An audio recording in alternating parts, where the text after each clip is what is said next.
दोस्तों, भारत और इंग्लैंड के बीच पहले टेस्ट के तीसरे दिन हेडिंग्ले में बारिश के बाद केएल राहुल का ऐसा तूफान आया कि हर फैन का दिल जोर जोर से धड़क रहा था। बारिश ने खेल को कुछ देर के लिए रोका, लेकिन जब मैदान पर दोबारा एक्शन शुरू हुआ तो केएल राहुल और शुभमन गिल ने बल्ले से ऐसी आंधी मचाई कि इंग्लैंड के गेंदबाजों के पसीने छूट गए। जसप्रीत बुमराह की घातक गेंदबाजी ने इंग्लैंड को घुटनों पर ला दिया, तो वहीं राहुल और गिल की जोड़ी ने भारत को मजबूत बढ़त दिला दी। यह दिन उतार चढ़ाव, ड्रामा और रोमांच से भरा रहा। जी हां, इस वीडियो में हम आपको तीसरे दिन का पूरा रोमांच और हाइलाइट्स विस्तार से दिखाएंगे, तो वीडियो को अंत तक देखें। और अगर आप टीम इंडिया के दीवाने हैं तो एक लाइक जरूर ठोक दें। इस वीडियो का लाइक टारगेट है 1000 लाइक्स। चलिए बिना देर किए डाइव करते हैं इस महामुकाबले के रोमांच में।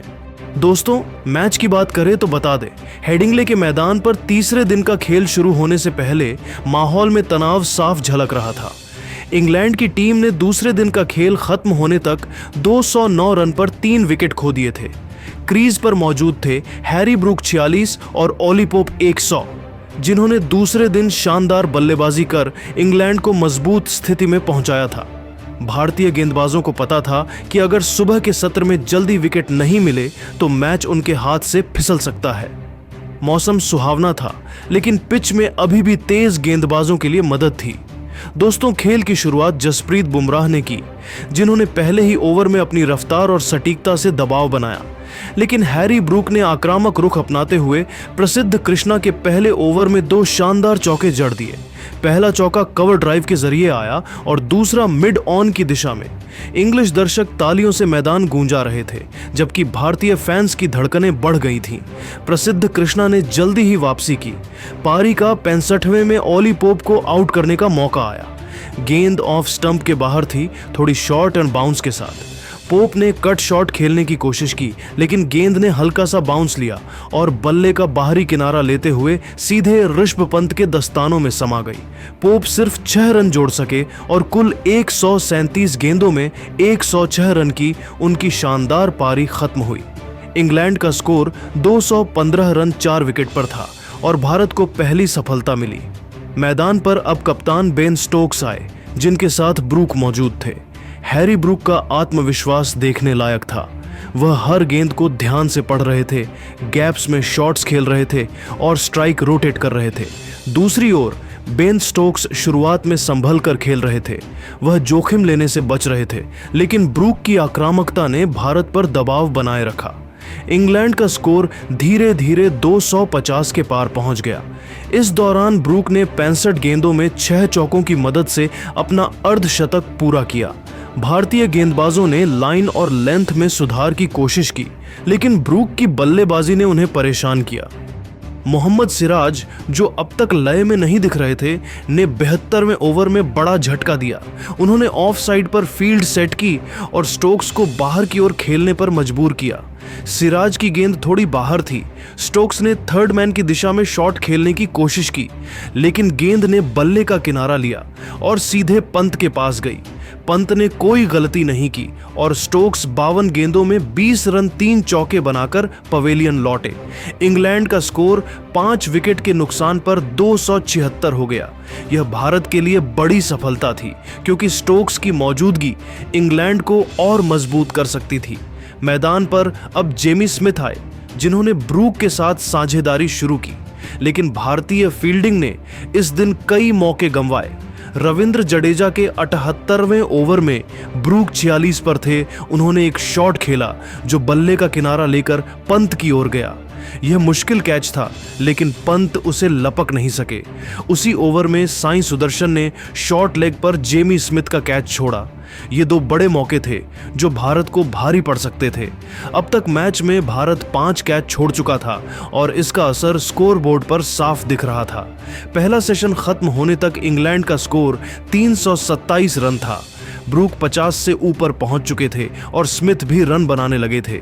भारत के लिए चुनौती अब गेंदबाजी के साथ साथ फील्डिंग में भी थी। दूसरे सत्र की शुरुआत में भारत ने नए जोश के साथ गेंदबाजी की। प्रसिद्ध कृष्णा ने 92वें ओवर में जेमी स्मिथ को 40 रन पर आउट किया। गेंद शॉर्ट थी। स्मिथ ने पुल शॉट खेला, लेकिन गेंद बल्ले के ऊपरी हिस्से से टकराकर हवा में गई। बाउंड्री लाइन पर रविंद्र जडेजा ने चतुराई दिखाई। वह बाउंड्री पार करने वाले थे, इसलिए उन्होंने गेंद को हवा में उछाला और पास खड़े साई सुदर्शन ने कैच पूरा किया। इंग्लैंड का स्कोर 6 विकेट के नुकसान पर 342 हो गया। यह विकेट नए गेंद से पहले आया, जो भारत के लिए फायदेमंद था। मैदान पर अब क्रिस वॉक्स आए और ब्रूक ने अपनी लय बरकरार रखी, लेकिन इस सत्र में एक दिलचस्प भिड़ंत देखने को मिली। मोहम्मद सिराज और हैरी ब्रूक के बीच तनाव बढ़ गया। सिराज के एक ओवर में ब्रूक ने लगातार 2 चौके जड़े। जवाब में सिराज ने एक तेज बाउंसर डाला जो ब्रूक के शरीर से टकराया। सिराज ने ब्रूक को घूरा और ब्रूक ने अगली गेंद पर रन लेते हुए जवाबी शब्द कहे। यह शब्दों की जंग दर्शकों के लिए रोमांचक थी। ब्रूक 99 रन पर पहुंच चुके थे और इंग्लिश दर्शक उनके शतक का इंतजार कर रहे थे। लेकिन प्रसिद्ध कृष्णा ने 88वें ओवर में फिर कमाल दिखाया। उन्होंने मिडिल स्टंप पर एक तेज बाउंसर डाला। ब्रूक ने हुक शॉट खेला, लेकिन गेंद बल्ले के ऊपरी किनारे से टकराकर लॉन्ग लेग की ओर गई। शार्दुल ठाकुर ने वहां शानदार कैच लिया। ब्रूक 112 गेंदों में 99 रन बनाकर आउट हुए।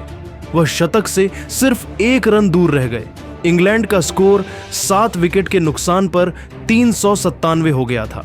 बाद क्रिस वॉक्स और ब्राइडन कार्स ने 50 रनों की साझेदारी कर इंग्लैंड को 450 के पार पहुंचाया, लेकिन मोहम्मद सिराज ने 94वें ओवर में ब्राइडन कार्स को 22 रन पर एक शानदार यॉर्कर पर बोल्ड किया। गेंद स्टंप्स पर जा लगी और इंग्लैंड 448 रन पर था। जसप्रीत बुमराह ने फिर कमान संभाली। 96वें ओवर में उन्होंने क्रिस वॉक्स को 38 रन पर एक तेज इनस्विंगर पर क्लीन बोल्ड किया। अगले ही ओवर में बुमराह ने जोश टंग को शॉर्ट गेंद पर आउट किया, जो ऑफ स्टंप को चूम गई। इंग्लैंड की पारी 465 रन पर सिमट गई। बुमराह ने 5 विकेट, प्रसिद्ध कृष्णा ने 3 विकेट और सिराज ने 2 विकेट ली। भारत को पहली पारी में 6 रनों की बढ़त मिली। बुमराह ने विदेशों में सबसे ज्यादा 5 विकेट लेने वाले भारतीय गेंदबाज का रिकॉर्ड बनाया। इसके बाद भारत की दूसरी पारी शुरू हुई, लेकिन चौथे ओवर में ब्राइडन कार्स ने यशस्वी जायसवाल को आउट कर दिया। गेंद ऑफ स्टंप के बाहर थी। जायसवाल ने डिफेंड करने की कोशिश की, लेकिन किनारा लगने से गेंद विकेटकीपर जेमी स्मिथ के पास गई। भारत का स्कोर 16 रन पर 1 विकेट हो गया था। जायसवाल ने 4 रन बनाए। केएल राहुल और साई सुदर्शन ने पारी को संभाला। राहुल ने शानदार कवर ड्राइव्स और पुल शॉट्स खेले, जबकि सुदर्शन ने बैकफुट पर कट और फ्लिक शॉट्स के साथ दबाव बनाया। 12वें ओवर तक भारत 50 रन पार कर चुका था, लेकिन 18वें ओवर में बेन स्टोक्स ने सुदर्शन को एक इनस्विंगर पर मिड विकेट में क्रॉली के हाथों कैच आउट करवाया। भारत के 67 रन पर 2 विकेट हो गए थे। साई सुदर्शन फिर फ्लॉप हुए, उन्होंने 30 रन बनाए। इसके बाद शुभमन गिल क्रीज पर आए और पहली ही गेंद पर चौका जड़कर इरादे जाहिर किए। राहुल और गिल ने संयम और आक्रमण का मिश्रण दिखाया, लेकिन 22वें ओवर में बारिश ने खेल रोक दिया। उस समय भारत का स्कोर 2 विकेट के नुकसान पर 90 रन पर था। राहुल 47 और गिल 6 रन बनाकर नाबाद थे। बारिश के बाद जब हेडिंग्ले के मैदान पर खेल फिर से शुरू हुआ तो माहौल में एक नई ऊर्जा थी। आसमान साफ हो चुका था, लेकिन पिच में अभी भी हल्की नमी बाकी थी, जो गेंदबाजों को कुछ मदद दे सकती थी। भारतीय बल्लेबाजों केएल राहुल और शुभमन गिल ने इस चुनौती को स्वीकार किया और इंग्लैंड के गेंदबाजों के खिलाफ शानदार बल्लेबाजी का प्रदर्शन किया। दोनों ने न सिर्फ संयम दिखाया, बल्कि सही मौकों पर आक्रामकता का तड़का लगाकर भारत को मजबूत स्थिति में पहुंचा दिया। इंग्लैंड के तेज गेंदबाज ब्राइडन कार्स ने 23वें ओवर में गेंदबाजी शुरू की, लेकिन राहुल ने उनकी दूसरी गेंद पर एक शानदार कवर ड्राइव खेला। गेंद बल्ले के बीच से निकली और सीधे बाउंड्री की ओर दौड़ गई। यह शॉट उनकी टाइमिंग और तकनीक का बेहतरीन नमूना था। इस चौके के साथ राहुल ने 80 गेंदों में 6 चौकों की मदद से अपना अर्धशतक पूरा किया।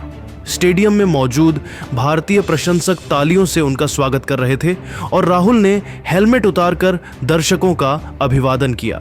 राहुल की बल्लेबाजी में गजब का संतुलन था। वह हर गेंद को ध्यान से पढ़ रहे थे और इंग्लैंड के फील्ड प्लेसमेंट का फायदा उठाते हुए गैप्स में शॉट्स खेल रहे थे। खासकर उनके कवर ड्राइव और बैकफुट पंच शॉट्स ने इंग्लिश गेंदबाजों को परेशान किया। जोश टंग के एक ओवर में राहुल ने ऑफ स्टंप के बाहर की गेंद को मिड ऑन की दिशा में फ्लिक किया, जो उनकी कलाई के कमाल को दर्शाता था। इस दौरान उन्होंने स्ट्राइक रोटेट करने में भी कोई कसर नहीं छोड़ी, जिससे शुभमन गिल को भी लय में आने का मौका मिला। दूसरी ओर शुभमन गिल ने भी अपनी क्लास दिखाई। बारिश से पहले वह 6 रन 10 गेंद 1 चौका पर थे और उनकी शुरुआत आक्रामक थी। खेल शुरू होने पर गिल ने इंग्लैंड के कप्तान बेन स्टोक्स के खिलाफ एक शानदार ऑफ ड्राइव खेला। 25वें ओवर में स्टोक्स की गेंद को गिल ने कवर पॉइंट की दिशा में खेला और गेंद तेजी से बाउंड्री की ओर चली गई। यह शॉट गिल का था, आत्मविश्वास को दर्शाता था। गिल ने शुरुआत में कुछ गेंदों को डिफेंड किया, लेकिन जैसे ही उन्हें मौका मिला उन्होंने अपने शॉट्स का जादू बिखेरा।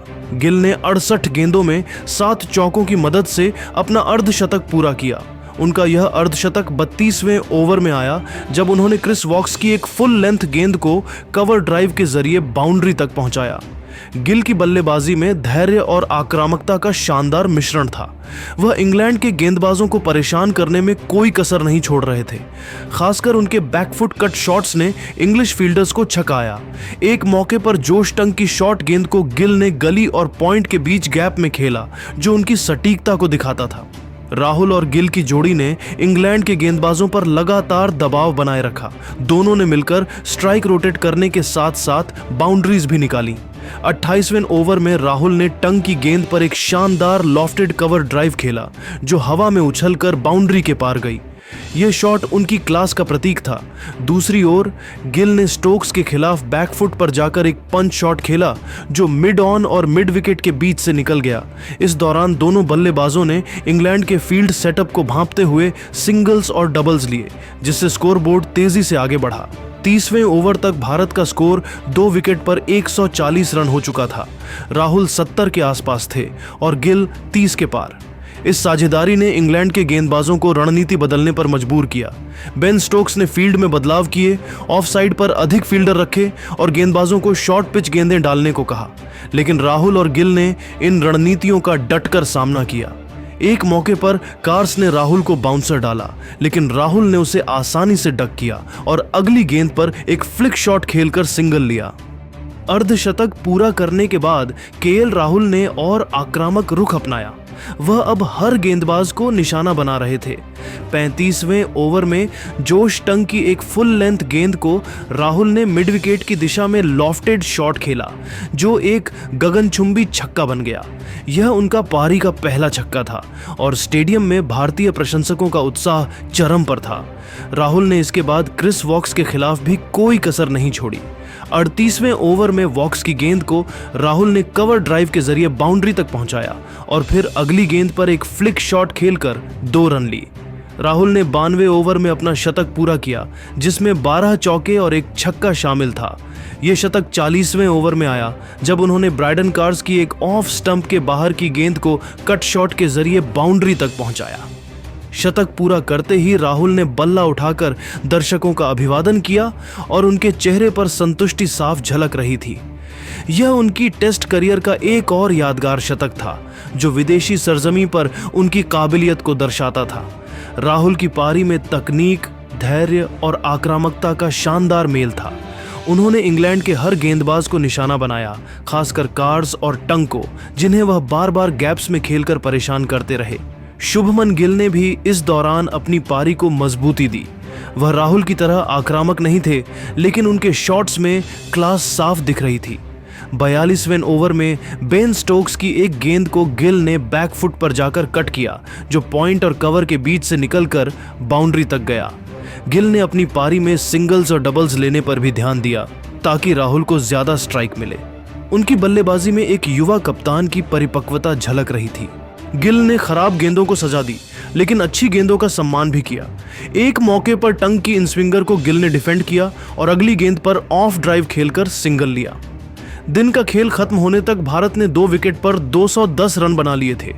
केएल राहुल 104 रन, 110 गेंद, 12 चौके, 1 छक्का और शुभमन गिल 54 रन, 80 गेंद, 7 चौके पर नाबाद थे। दोनों ने मिलकर 143 रनों की अटूट साझेदारी की, जिसने भारत को 216 रनों की बढ़त दिलाई। इस साझेदारी ने न सिर्फ भारत को मजबूत स्थिति में पहुंचाया, बल्कि इंग्लैंड के गेंदबाजों का आत्मविश्वास भी तोड़ा।